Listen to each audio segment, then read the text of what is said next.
Well, it's day 3 of 7, so I guess there's 5 days remaining.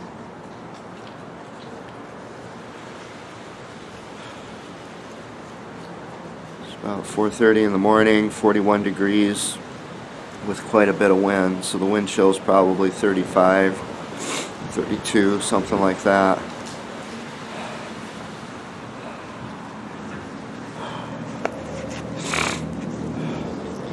I mentioned last time about that guitar, taking it out of storage.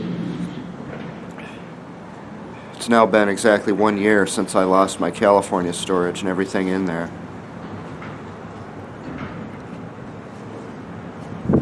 Everything to remember my family by, the first 40 years of my life by.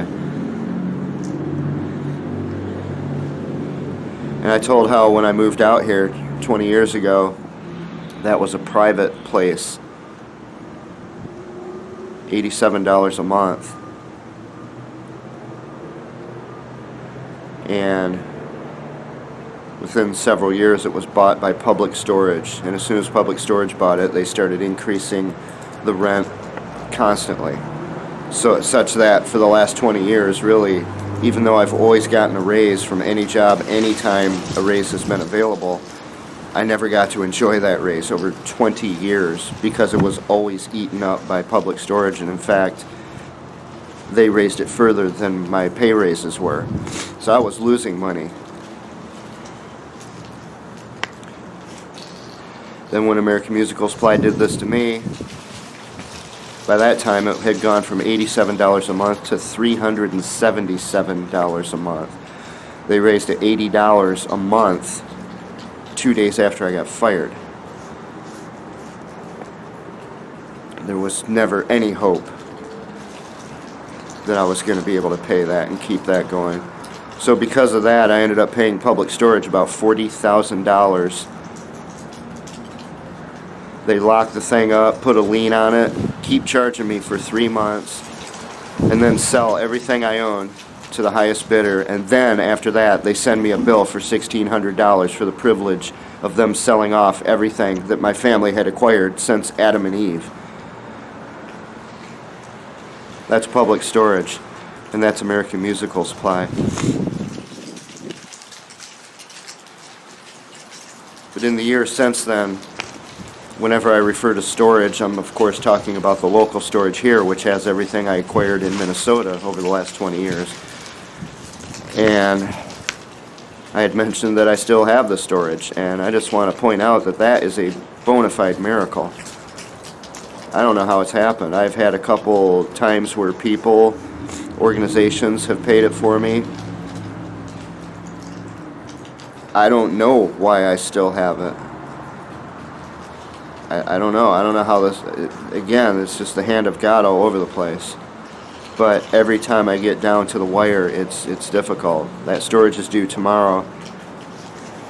As you'll see, I can pay it if I want to let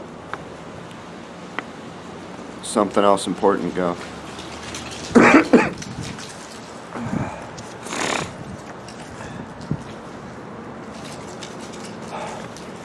Likewise, on my last channel, the American Homeless Holocaust,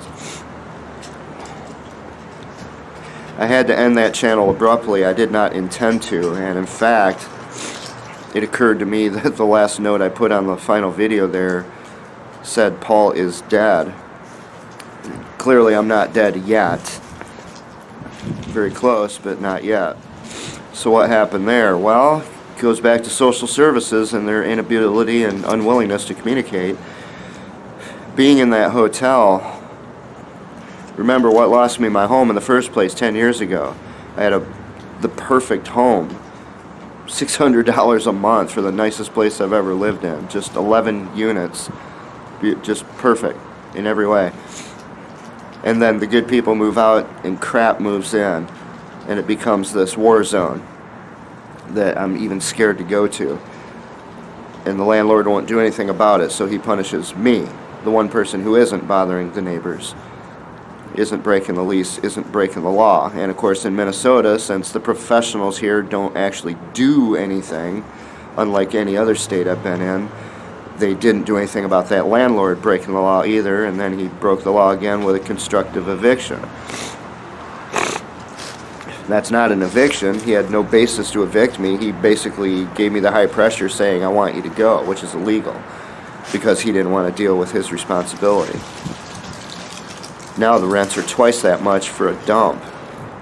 That was $600 a month for the nicest place I've ever been in. That toilet that social services sent me to a few months ago was over $1,000 a month. That's not possible. That's not sustainable. That's why there's so many homeless people, so many increasing numbers of homeless people.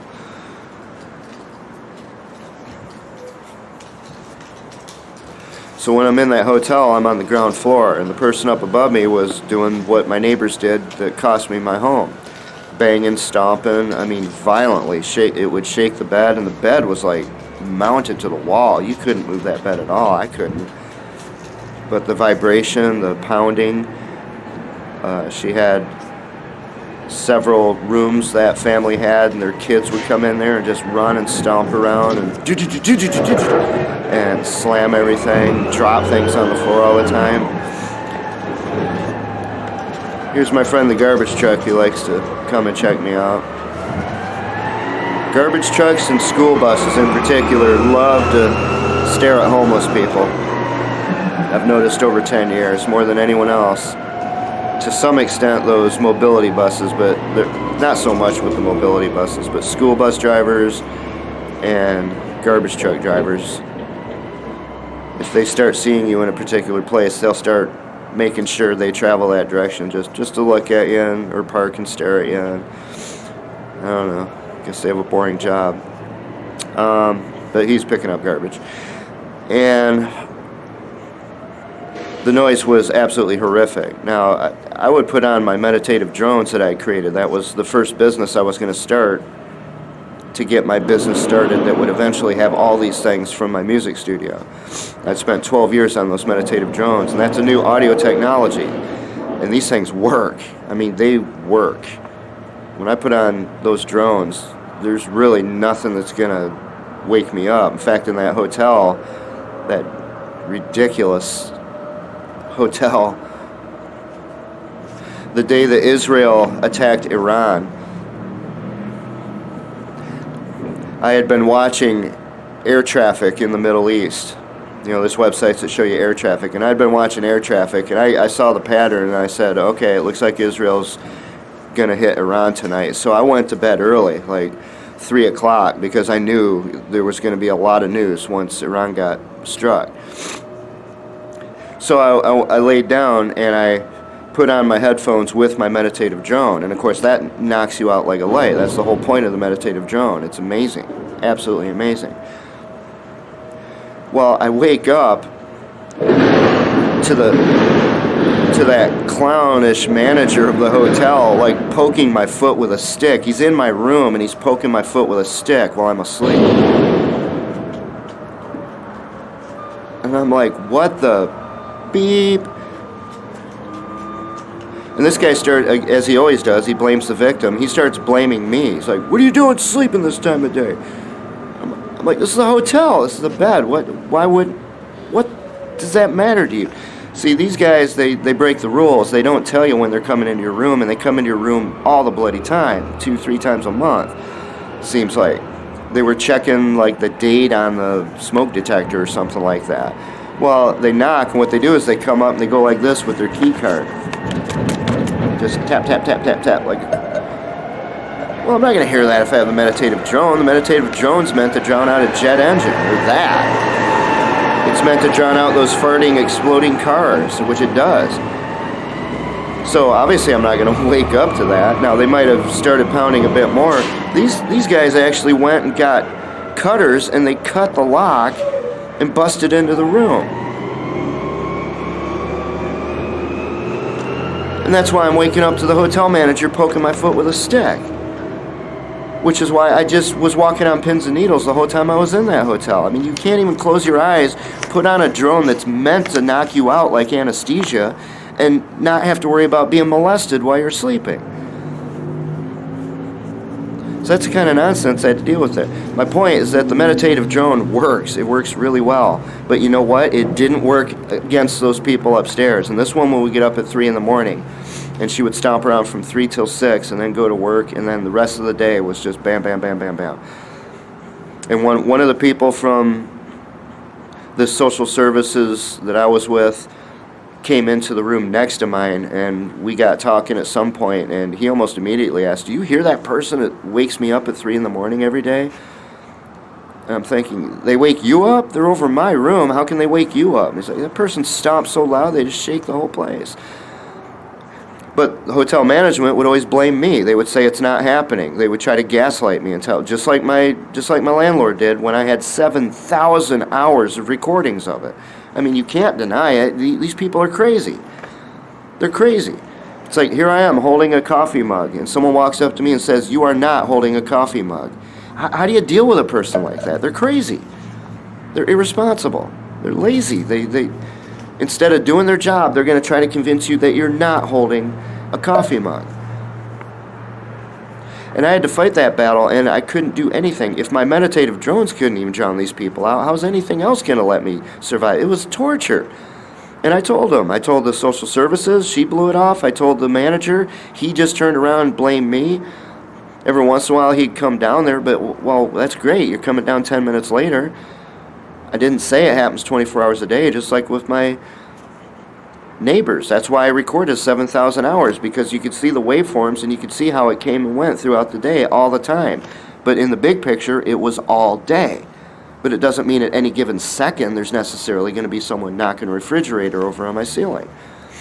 And the landlord would come in, and it would be one of those times when they're not doing it. So he says it's not happening. And I was like, well, what's all this recording then? What do you think I'm recording here? Again, just totally irresponsible. So in this hotel, it was terrible, and they would tell you to call, because they don't have staff on site at night or throughout most of the day. You have to call a phone number to get the guy who's there at night in his room. And I would call him, and he would blow it off. Anyway, we got in like a heated exchange, and I at one point I just got where I can't take this anymore. I can't take this anymore, and I let him have it. And I was like, this is ridiculous. This is insane. This is insane. I mean, nobody should have to put up with that kind of violence up there. Just day after day after day after day. And you're not doing anything about it but blaming me. I can't deal with these lunatics anymore. So this guy got down on me, and he said, well, you know what? Just like my landlord did. He's like, we're going to have you leave then. And I think he said, I'm going to call the police on you. Have you leave. I'm like, you got to be kidding me. This is Minnesota. This is straight up Minnesota, the way they function. They refuse to do their job. They always blame the victim. So since he said that, and since I tend to believe what people say, even though you can't do that with Minnesotans, I start packing up all my stuff. And the next day, when my storage opened, I made about 5-6 trips carrying all this heavy stuff a mile over to storage to empty out the room. And, no police ever showed up, and I'm just waiting to see what's going on. And it's like, okay, well, I've had it with this. I can't take this anymore. This is absolute torture, what this person's doing upstairs. And nobody will listen to a word I say. They just think, well, it's just a homeless person. Someone else is paying for the room, so why should we care? Let them be tortured. They're just a homeless person. They're not a real person. And that's the attitude these people have, including social services for that matter. She didn't listen to me either when I tried to tell her how bad this was. I mean, the guy in the room next door is being awakened at 3 in the morning because of someone above my room, not his room. This woman was loud, period. Violently loud. Just very. One time I went up there just to see who this even is, and I went up to the big long hallway, and we're at the end. And I went in the middle up the stairwell, and I'm way down the hall, and I can't even see detail that far without, I don't have glasses that'll see that far. I just see a blob down there, and I see this woman walk out, just huge, like peopleofwalmart.com. Go there, you'll see what I mean. Just walks out, and she looks at me all the way down the hall, and she just goes, "What?" and shouts, and wakes up the whole hotel. And I thought, okay, now I know what I'm dealing with. Here we go. No wonder. And friends, that is exactly the kind of person who's going to populate that apartment building that they sent me to. That's the point I was trying to make, that these people do not understand. I've had enough experience living in various places to know what's what.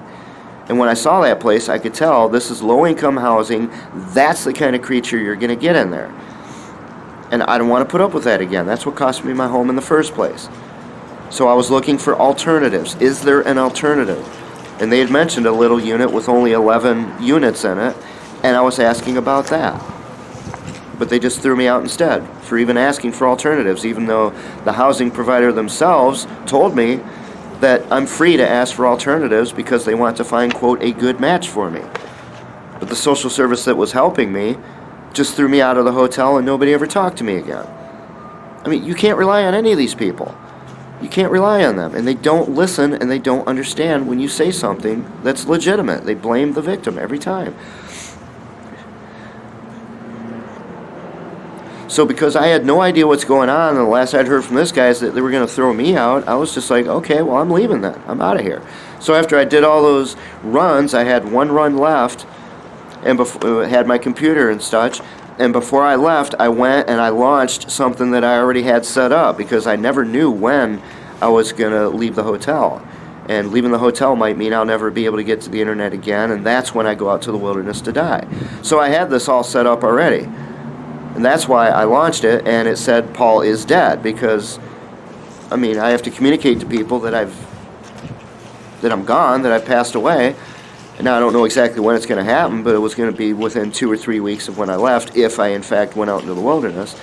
Well, so I do that, and I start packing up all my stuff, and I go outside, and then this social service person and the manager walk up to me, because another thing I did was I sent a letter to the customer service at the hotel chain. And don't forget, I used to run revenue for the 12th largest private hotel company in America. So I know how to write a letter for these people. And I made it very clear how lousy this manager was and how bad this was, and how I'm going to do everything I can to encourage them to break their contract with this place because of the way they treat us in this dehumanizing manner. So this manager suddenly is just scrambling to do something, and he says, well, I'm willing to move you up to the 3rd floor. It's like, oh, okay, I'll move. Don't take the person who's causing the problem. Don't do anything to them so that they can bother the next person who comes into the 1st floor. I'll just go through all the effort of moving. The same thing my apartment manager wanted to do, without grasping that if someone makes that much noise, the noise goes up and it goes to the side as well. But I didn't have a choice, because it was either go outside and die or that. So I took it. I took the 3rd floor. So I ended up moving to the 3rd floor. Now all this is happening very fast. It's a whole bunch of massive changes in my mind. First, I think I'm in the hotel, but I don't know what's going on because the social service never communicates with you and never tells you what's going on. Then these people are making my life absolutely miserable, and I just want to leave. I just want to go. I don't want to be in this place anymore. It's too much torture. And then I get in the fight with the night guy who has no power or authority or concern to deal with this. And of course the manager, who's useless. And so I move all my stuff out, I bail out. And anyway, things are just changing so much, and I don't know what's going on, and I have no power over anything. I'm just being bounced around like a ping pong ball by these people. And in the process, I ended up launching the end. The end was that video, the 2 videos. One was May God Have Mercy on American Musical Supply, and the last one was the Joseph R. Mengele Got Away With It award. Those were meant to be the last 2 videos, and it was meant to say Paul is dead on that last one because it was meant to be launched when I was heading out to the wilderness to die. So through all this, when I moved back upstairs, and then I had to walk back to storage another 5-6 times and bring that stuff back, which is really, really hard on my body. And then even as I'm up there, I'm just shaking, and even though it got quiet, I didn't have to deal with the noise again because it wasn't over her, it was down the hall. I still had to deal with the drug smoke and everything. I never knew what was going on, and that made it clear that I could be thrown out of this place at any given moment. And that's when I threw my hands up and I said, I'm done with this channel for now. I'm going to work on these final things and I'll figure out what to do with them later, which was the closing argument, things like that. So that's what I did, and it just didn't, the times that it would enter my head, you know what, it says Paul is dead there. Since I wasn't looking at it, I wasn't at the computer, I just thought to myself, well, I don't know what to do with it. Do I take it out? Then it's going to look like I'm playing games with people, and I didn't know what to do with it, to be honest. That's why it said Paul is dead, because it was supposed to be true and accurate, but again, nothing's in my control. I'm being bounced around by everybody else. So when I had to hit that button that I'd preset to launch these videos right before I die, I didn't know what to do with it. So I apologize to anyone for that, but the fact is, it didn't really matter ultimately. It might take a few more months, but I still was dead. As you can see right now, this is it. This is where it happens. So, but I wanted to explain that. I wasn't trying to make people think I'm dead just for the sake of making them think I'm dead or something. That's not, that doesn't help my cause at all. So in the last video I talked about having to sell my last guitar. So thanks to American Musical Supply, who calls themselves a music store, I lost my whole music studio, all the microphones and the amplifiers and the effects and all the world instruments, recording devices, everything. Stands, cables, infrastructure.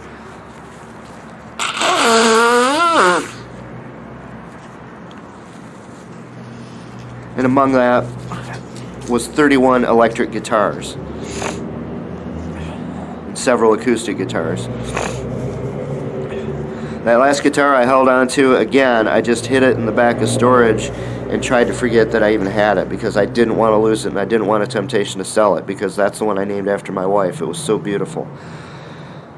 That zebra wood semi-hollow guitar with the rosewood trim, knobs. Well, it came down to this and I had to sell it, and that's what I talked about last time with the weather and how I couldn't carry it. I'm so malnourished, I just couldn't physically get it there before the pawn shop closed. Well, so earlier today I picked that up, so I'd left it at the store. They were kind enough to let me leave it there, and then I trudged it down to the pawn shop. And here's the thing. When I was building that studio over 18 years, I kept a spreadsheet like I do with anything else. Just like I talk about all the research I had in California, it was all organized. Why I did some study of library sciences and such, and I created spreadsheets and databases and things to organize all this data. That's why it is such a catastrophic loss. That alone is a multi-million-dollar loss to me. It's 50 years, half a century of gathering data and collating it and having it all in these databases and spreadsheets for the purposes of publication at some point. It's gone. It's completely gone. Well, when I started setting up started building the home studio after I moved to Minnesota, I kept a spreadsheet of everything I bought. And if I sold it or traded it, I would update the spreadsheet with that. So I had a record of everything I had done in terms of music gear. The prices, the serial numbers, descriptions, special circumstances, where I bought it, who I sold it to, how I traded it, all of that was in the spreadsheet. So in an instant, I could just go in there and trace exactly what happened. Well, I don't even know where that file is anymore. I mean, when they threw me out in the street, I'm pretty sure it's on that computer that was dead, the one that died right before I got fired. The little thin one that I could easily put in my steering wheel. And it might be on a portable drive as well. I had them synced in two places. I tried to save everything twice in case of a drive failure. But I'm not in a position to find that thing, and it wasn't so important that I was going to go find that file right now, that spreadsheet. But what I knew was that I paid $380 for this guitar. Pretty much every guitar I bought went up in price. I knew how to do that, and it was this window of time when music gear prices were rising, and it was before the inflation, and then the inflation just added to it. So, in other words, I cleaned up. If I started doing now what I did then, there's no way I could accumulate all that gear, because it wouldn't be as cheap as it was then. I wouldn't be able to find those deals. And even if I did buy them, they wouldn't just skyrocket in value after I bought them and be worth, 2 or 3 times as much as what I put into it. It was just that window of time. I know enough about economics to know what to do and when I'm allowed to. And again, that is why it is so catastrophic that American Musical Supply did it to me right then in 2024. They didn't just destroy the music studio, they destroyed things that they don't even understand. These people don't have the economics and the business background. Even though they're running a business, they don't know what they're doing. There's a reason why I bought. People might look and say, well, why would you buy 31 guitars when you're homeless? Well, that's one of the reasons. Because I knew what I was doing. They all went up in value. So when I got all these guitars and I knew I was going to give some away, and some of them I was fixing and repairing, increasing the value, modifying, learning how to customize them, things like that. When the smoke finally cleared on that thing, I was going to make a really nice profit from all those. But it's only because I bought them within that window of time when the music gear industry was having this. It was like the dot-com boom back in the 90s when you're doing day trading for stocks. That's what it was like for the music gear, only during that 7, 10, maybe 12-year window. See, I know what I'm doing if they let me do it, but I don't expect someone to come up and just, bam, just kill the whole thing right at the end of it, which is what American Musical Supply did. So there's no way I could ever get all that gear back. I would never be able to buy it at those prices. So I knew from memory, I knew I'd paid $380 for this thing. I went online quickly because I didn't have time, and I don't have much access. And I went to the usual places I go to find out what it is. And it looked to me like this thing had gone up in price. And all my other guitars they were selling for about $600. Well, the pawn shop's going to give you 50% of that or a bit less. So I was expecting $300 maybe for it. They might lowball me at $250. If they're nice, they could go up to $350, somewhere in that range. That's what I'm expecting. So what I was going to do with that money, because that's the money, that's the last money I was going to have as I head out into the wilderness to die. I was going to use it, one, to enjoy my favorite meals in the last days of my life. So over the next several days, I was going to eat the meals that I loved the most, that I could. Not the ones the ones I cook, I can't because I have no way to cook them. But so I was going to have basically a nice Thanksgiving. Like if you look at my videos from last Thanksgiving, my entire Thanksgiving meal was a bottle of cold water. I didn't even get any food. So I was going to have potatoes and turkey and all that. A rotisserie chicken, a Domino's pizza with 3 meats, and of course my wonderful snack, the cottage cheese and potato chips. Potato chips dipped in cottage cheese. And I was going to enjoy that before I headed out into the wilderness to starve to death. But the other thing I was going to do with that was I needed about $30 or $40 to U.S. mail all of this paperwork for things you see on this channel. I mean, look at how many people I'm copying on this. The things I'm sending to the Justice Department, to the White House, to those labor committees in the House and the Senate, to OSHA, to the EEOC, to the Departments of Human Rights, to the news media, to all these various places. That was a lot of paper. And the postage and the paper for printing that was going to come to between $30 and $40. And I was counting on that. So when I went to sell the guitar, which I didn't want to do, obviously, it was bad enough. I'm just standing there and I'm just thinking, this is my very last guitar. This one's named after my wife. This thing is absolutely gorgeous. I can't believe this. I cannot believe 8 billion people in this world just sat by on the internet and watched this happen and let this happen. And no one's even looking at American Musical Supply funny. And then the guy offers me $150 for it.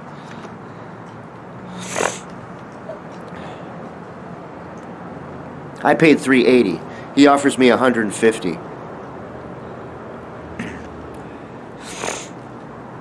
And I'm dumbfounded. I'm absolutely dumbfounded. Just like having the wind knocked out of you and then the rug pulled out from you at the same time. Just, I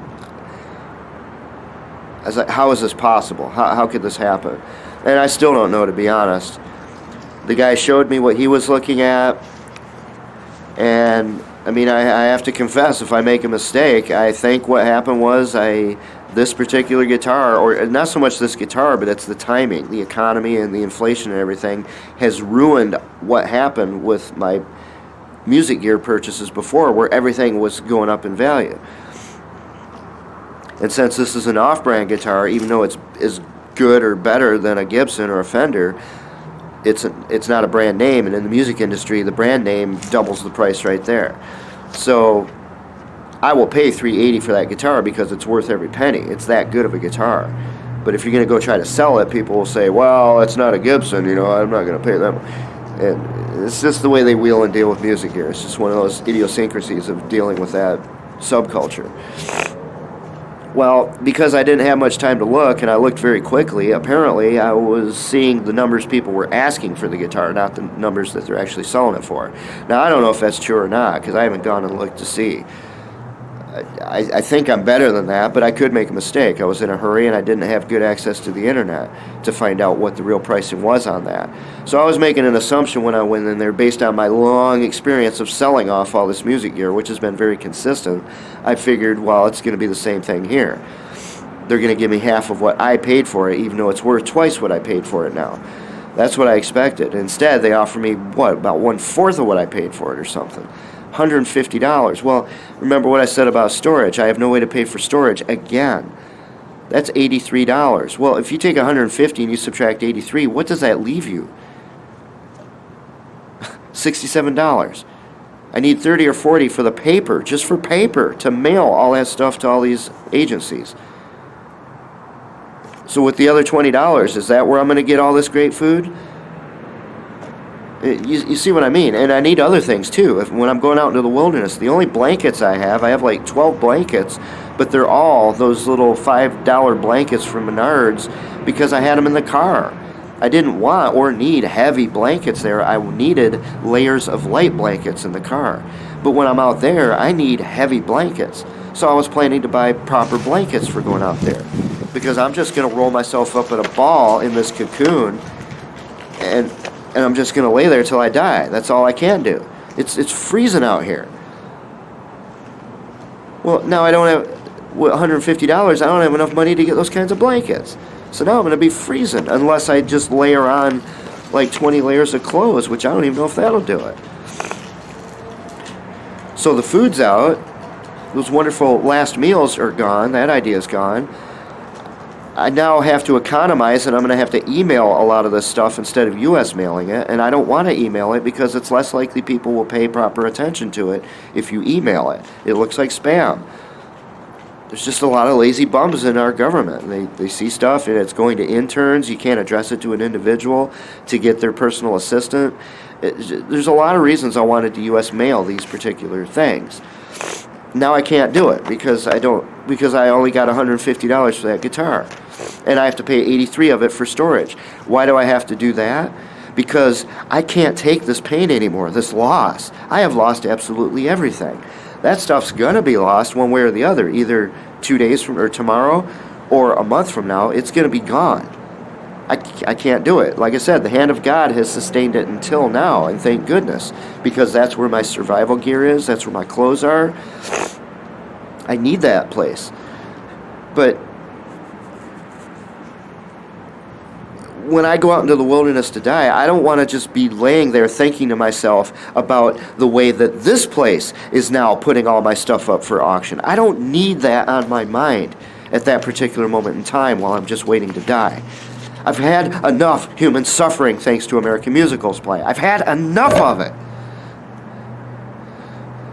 So I have to pay that $83 for this storage place. I have to. Even though I'm going to lose it all anyway. I have to make sure I die with that stuff intact. Just so I can die, not with peace, but with less torture and torment. And people don't understand this if you haven't been through it. This is what American Musical Supply threw me into, and this is exactly what I told them they were going to throw me into. Because it's exactly what I went through 10 years ago. They knew what they were doing, and that's why they need to be prosecuted. They knew it. And as long as we're on this line, check this out. I've been at that storage place for 10 years. I've been homeless for 10 years. 10 years I've been there. They raised, unlike Public Storage, who raised it from $87 to $377 in about 12 years, or 13 years, something like that. I can't remember exactly when they bought the place. But roughly in the same amount of time that I've had this storage place, Public Storage raised it from $87 to almost $400. This place raised it from $80 to $83. And this one's climate controlled. And the one I had in the desert in Los Angeles was not climate controlled. Public Storage is out of control. They're just stealing from people. So I've been paying this rent for 10 years. And they know me. I go in there often. I was always buying and selling, and I'm homeless, so I'm living in there. But they didn't really know I was homeless because nobody knew I was homeless. I don't look homeless when I have my job. I generally don't smell, except for that fiasco that happened around Christmas, right before they fired me. But they didn't know. So it's just like, hey, how's it going? Well, the manager who's there now has been there for probably 5-6 years. And he's a pretty nice guy. He's a little unapproachable. He's one of those people who just isn't really paying attention when you speak, kind of thing. You know, stare at the phone and just seems like he's in another world. I don't quite get his scene, but I mean, he's a nice enough guy. And he was learning guitar. He had a cheap $100 Epiphone guitar. I did a setup on that. I just said, hey, give me the guitar. Let me set this up for you. So I did that and just showed him a few things, gave him a few things. I gave him my Gibson tool for setting up guitars. And, but I didn't talk to him all that much. When social services threw me out of the hotel and all of a sudden I can't shower, I can't sleep, I can't lay down. After the first 2 weeks, I hadn't slept those 2 weeks.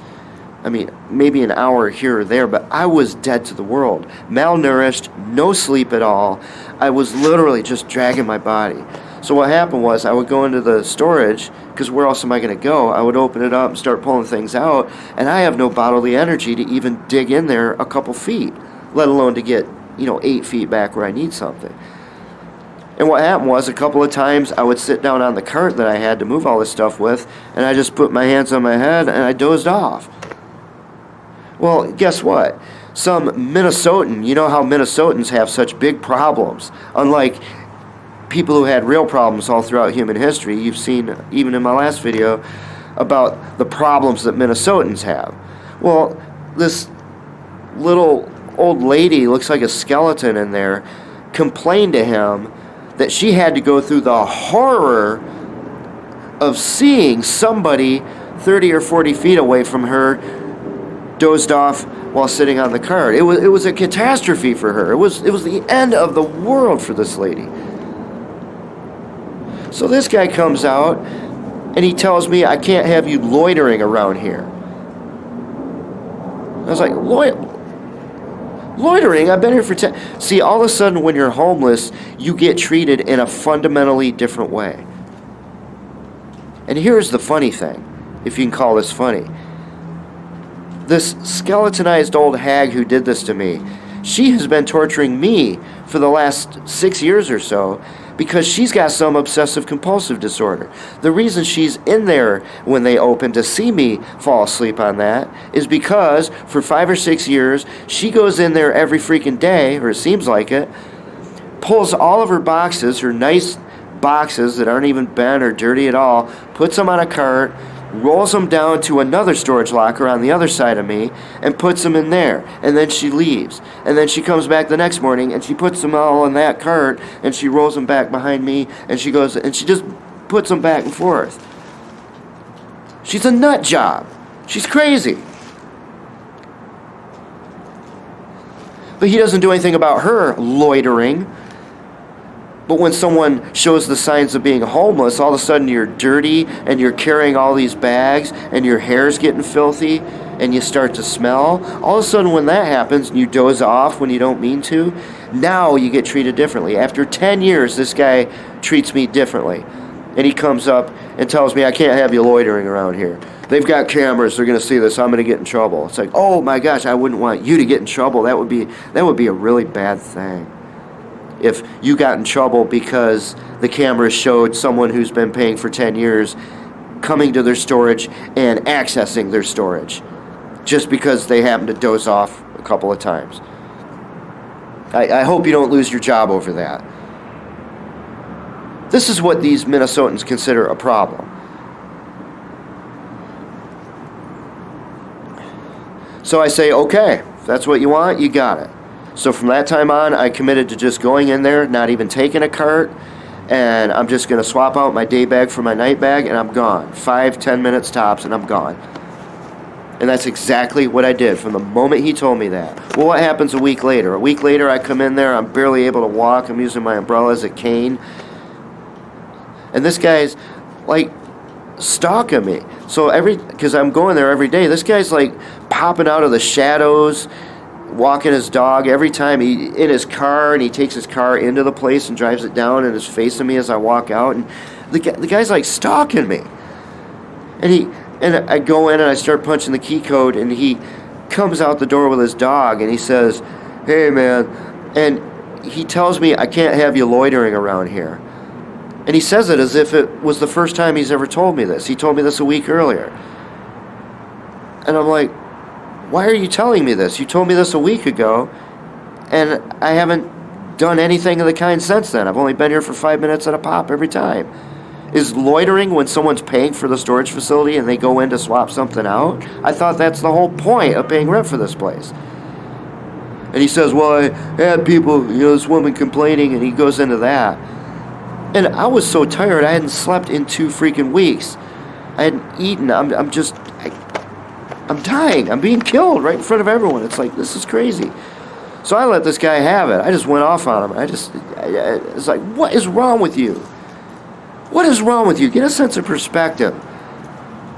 You fool. Get a sense of perspective.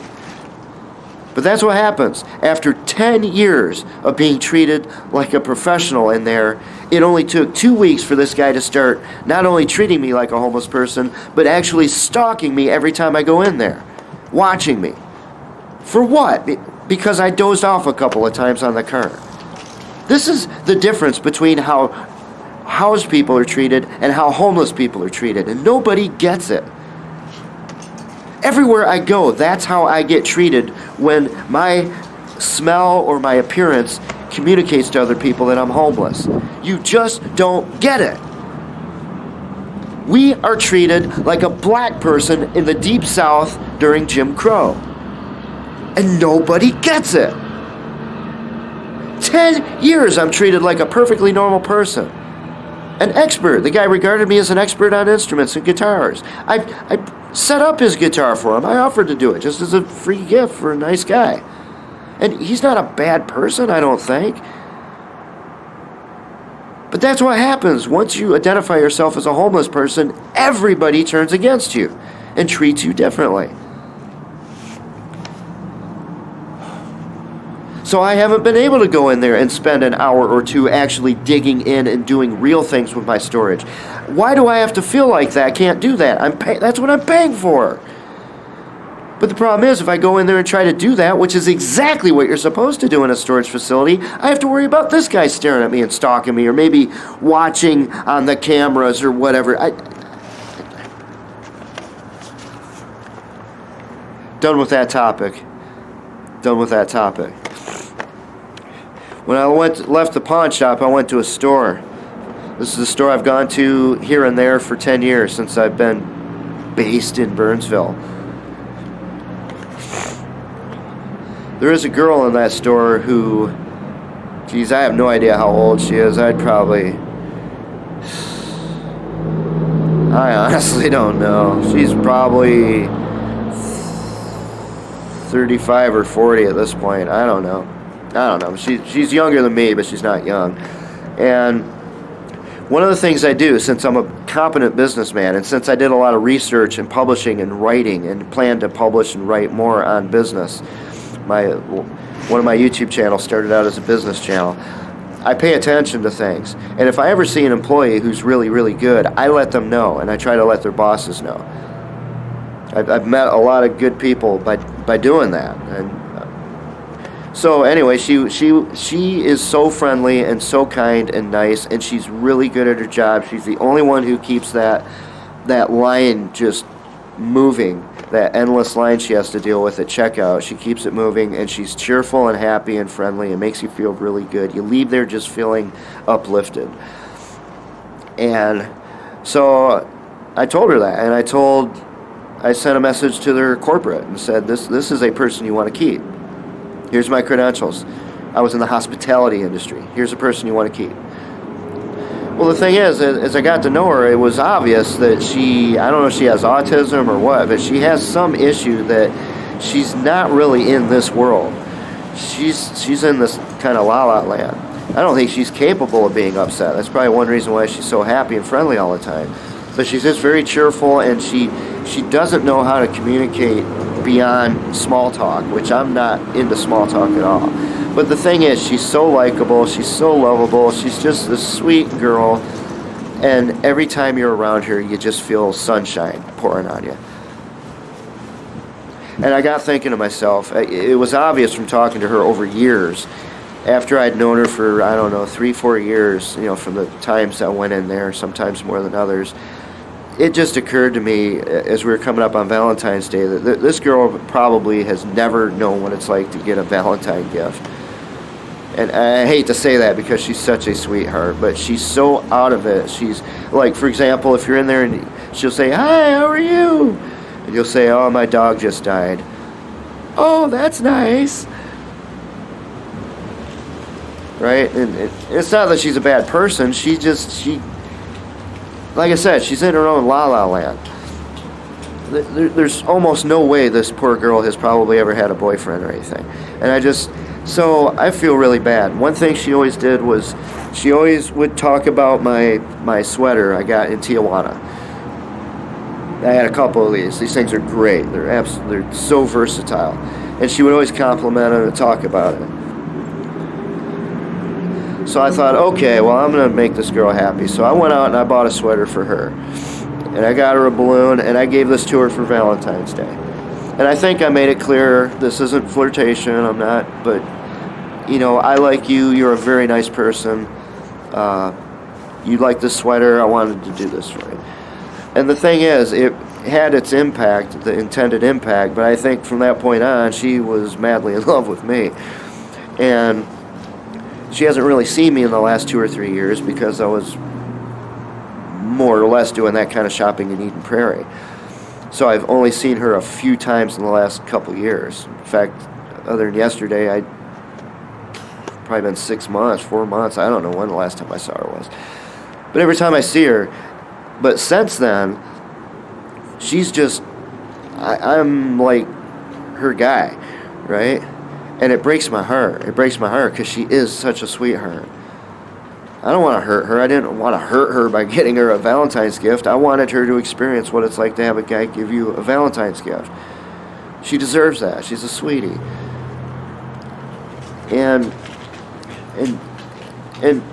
I don't have any evidence that I've hurt her feelings or anything through that. But the thing is, remember, one of the great things about her is she's so focused on her work. She keeps the line moving, she's friendly with everybody, makes them smile, and they move on. Well, since then, really, when I get in that line, since I'm not there very often, if I get in her line, she forgets that the rest of the universe exists. And she's just looking at me with this smile and these eyes that are just like, "I love you," right? And she forgets everything. And for the only time I've ever seen her, she forgets to do her job. She forgets that she has a line of people, and she'll just sit there and talk to me. And it's it's so sweet. It is. Gosh, that girl is so sweet. I wish I could hook her up with the right guy for her. She deserves it. Gosh, she deserves it. So when I went in yesterday, I was just thinking like, oh great, I got to go out into the wilderness to die, and before I do that, I have to see her one last time. It just breaks my heart. This girl breaks my heart because she is such a sweetie. She's not my kind of girl, but geez, I want this girl to have a happy life. She's a great worker. She's a wonderful person, but she's just got this problem that I don't know what it is. Extreme autism or something. I can't do anything about. So I'm in line, and she did it again. As soon as she saw me, she just forgot about the person she was ringing up, and she's staring at me, the next one in line, and I had to kind of tell her. And I'm just really sorry I'm not going to see her again. And I'm sorry that she's not going to know why she'll never see me again, because I never told her I was homeless. She never had any idea. I mean, I remember when her car, like 4 or 5 years ago, got hit by the snowplow out there when she was working. I mean, got some memories with her. She's a neat girl. But that was really hard. I was really sorry she was there, because I just didn't need to see that, and I have that on my mind. I can't tell her, oh, by the way, here's why you're never going to see me again. I was murdered by my employer because I've been homeless for all the years that you've known me, and you had no idea.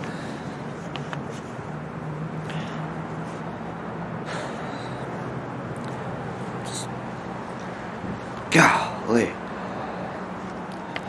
Anyway, like I said, whenever I see an employee who's very good, because I study business, and I don't care if it's management or if it's a low-level employee or whatever, or a professional, if I see someone who's extraordinary, I will make them aware of it, and I will make their bosses aware of it. I will give them high praise, and I'm always on the lookout for it, and I'm always taking notes. That's why I have so many notes and data and research. That's how I met Milo. I observed Milo. Milo was an extraordinary worker. And I went up one time and bought them a gift.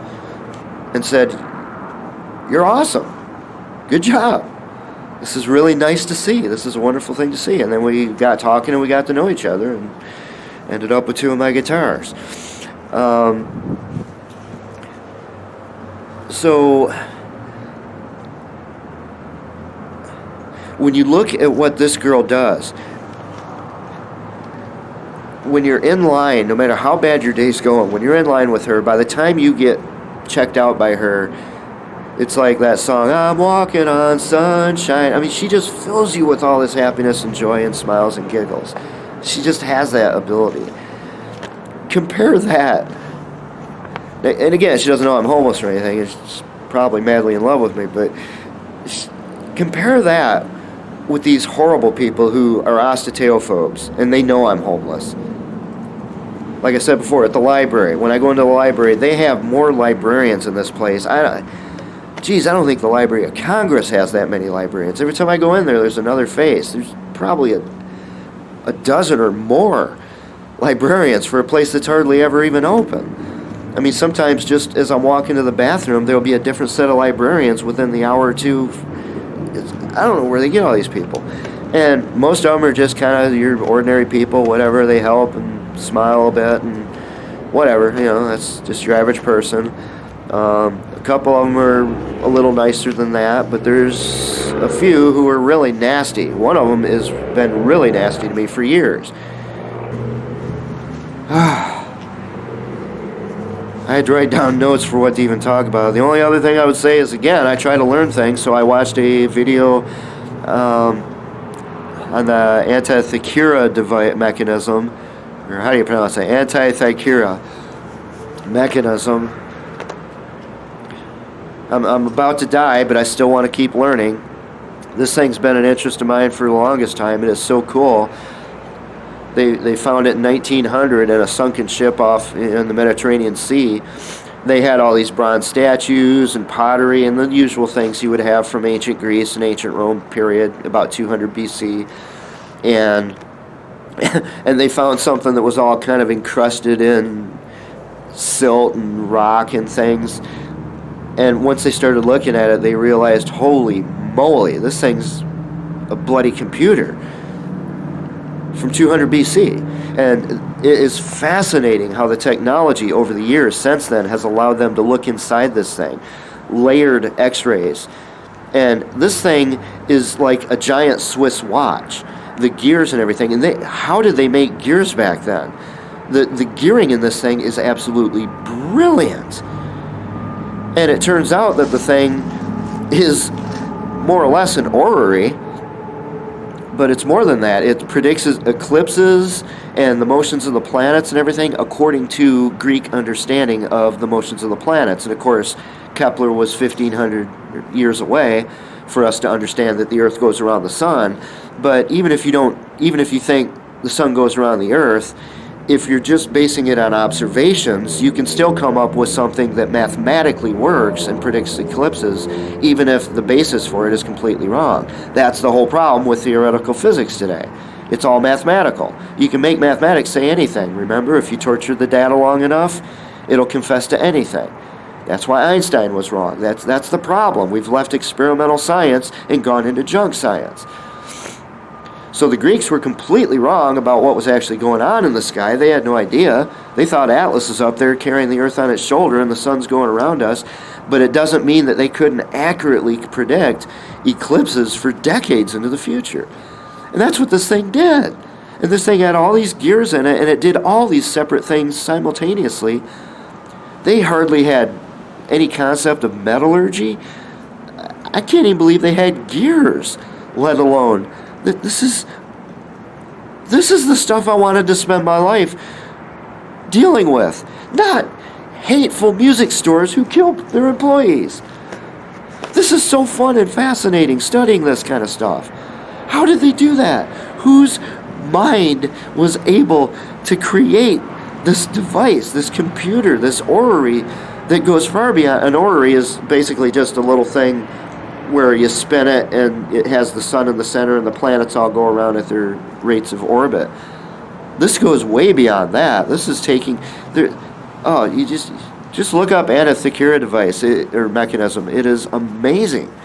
And they had a because the moon, since orbits are not circular, they're ellipses.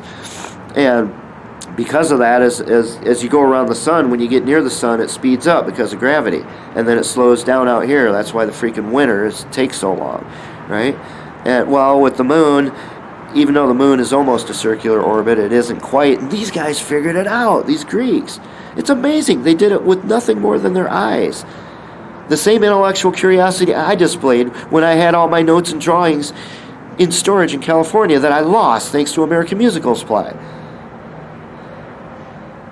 These people figured out such subtle differences of motion that most people would never even realize it's ever happening. The most you'll get out of most people is, it's like, wow, look at how big the moon is today. It's like, what? Did the moon suddenly grow in size? Did it suddenly get closer to the Earth? Or is something else going on? Most people don't even bother to think about that. They don't use their brains. They watch television. They stare at their phones. They do drugs. They drink alcohol.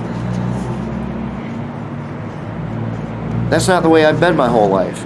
This is what fascinates me. This is what, since I was a little kid, has fascinated me. So again, what am I doing with the very last days on Earth? Things like this. It's amazing what these people did. It's amazing what humans can do if they want to. It's amazing what American Musical Supply could have done when that backstabber files a malicious harassment claim against me, where there was no harassment. There's the opposite of harassment. She was harassing me. It's amazing what people can accomplish if they want to, what American Musical Supply could have done, but they didn't do it because they are not great people. They're not big-brained, smart people. They're not good people like this girl at the dollar store.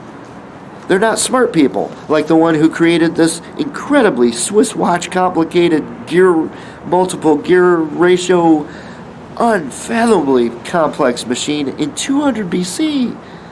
That's 100 years after Alexander the Great Hellenized Sumeria.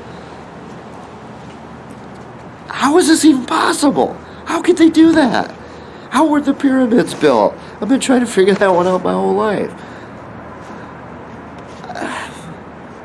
This is what I'm doing with the last days of my life, when I'm not having to deal with stupidity like osteophobic librarians and osteophobic storage managers. And there's another one, osteophobe. I'll save him for later. This video's gone on too long. So that's how day number 3 went, with 5 days left. Like I said before, I would much rather not have to deal with any of this. I would rather study the Antikythera mechanism and see, was it really Eratosthenes, of all people, who might have been the one who built that? That would be amazing. I grew up studying these people. I had no idea they were capable of that kind of physical creation. I mean, don't forget, but geez, 35 years ago, I worked in a planetarium when I was an undergraduate. Maybe I taught astronomy. I taught this. I ran the planetarium shows. I wrote the planetarium shows. I did a laser light show from scratch to the music of Rush. In fact, the only known copy of that laser light show was in California storage. Completely lost now. Forever. Thanks to American Musical Supply. The only video of that laser light show that I spent 1 year creating. This is what I would rather be doing with my life. This is what I was doing with my life. And these people took it all away. This is the person the world's going to lose. And what's going to be left behind are people like osteophobic librarians, osteophobes all around, people who just hate and fear the homeless because they're mindless bigots, and people who run American Musical Supply, who can't even solve a simple problem without killing somebody. And wanting to kill that person. This is what you're going to be left with. I'm going to end this video. It's going on too long. That was my third day. Got robbed on the guitar, named after my wife, that I don't even want to sell. Humiliated, beaten down by everyone around me, and I'm freezing. I'll be back tomorrow.